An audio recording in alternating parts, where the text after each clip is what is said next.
Kapihan at Sari Manukan is brought to you by Sari Manok Duck Layer Feeds. Mga kasarimanukan, may kasabihan ng mga nakakatanda na kung ikaw daw ay may kinagagalitan, payuhan siya na pasukin ang negosyong itikan dahil sigurado na daw ang pagkalugi nito. Kung totoo yan o hindi, bibigyang kasagutan ng ating Certified Sari Manok Poultry Farm Owners ang magkapatid na si Sir Tony Contreras at si Ma'am Yunila Contreras. Magandang umaga po. Naman po. Sir Tony, Ma'am Yuli, totoo nga po ba ang kasabihan na ito? Hindi totoong nalulugi sa itikan. Dapat talaga sa pag-iitikan, strict monitoring ka sa caretaker mo. Hindi mo basta lang iyon ipababahala sa kanya. Dapat yung may-ari din, nandun siya palagi, monitor niya yung kanyang ginagawa every morning. Siguro nung araw, totoo yan. Pero ngayon, dahil sa mga makabagong pamamaraan, nawala na ho yung kasabihan na yan. Dahil kung hindi ko umpisahan itong negosyong ito. Sa loob ng 2 taon, na pag-oobserba, at doon sa mga kamag-anak ko, na nag-umpisa na ng siguro mga 4 years ago na, hindi ko nakikita yung mga nalulugi. Nabanggit niyo po kanina ang pagiging hands-on o strict sa management and operations.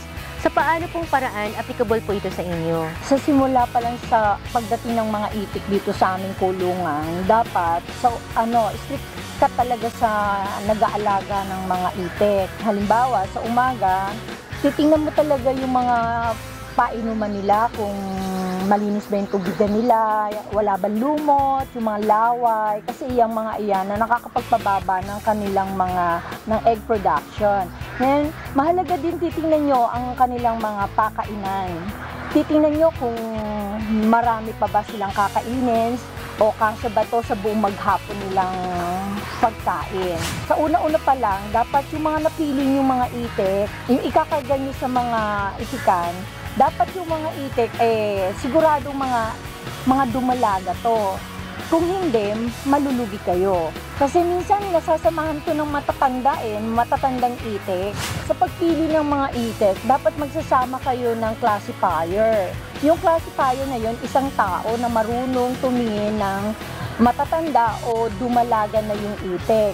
Ngayon, kung pag magaganda yung mga napili ng classifier na itik, magiging maganda rin ang production nyo ng itlog.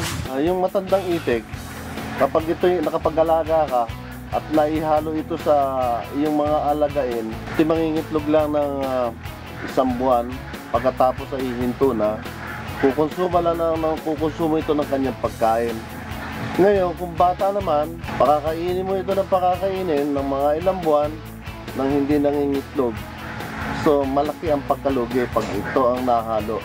Kailangan ang maalagaan mo yung tamang-tama lang sa buwan. Marami po kayong na-enlighten, Sir Tony, Ma'am Yoli, na mga kasarimanukan na kapag po pala pinasok ang negosyong itikan, hindi po nangangahulugan na sigurado ang pagkalugi. Maraming salamat po. Maraming salamat din.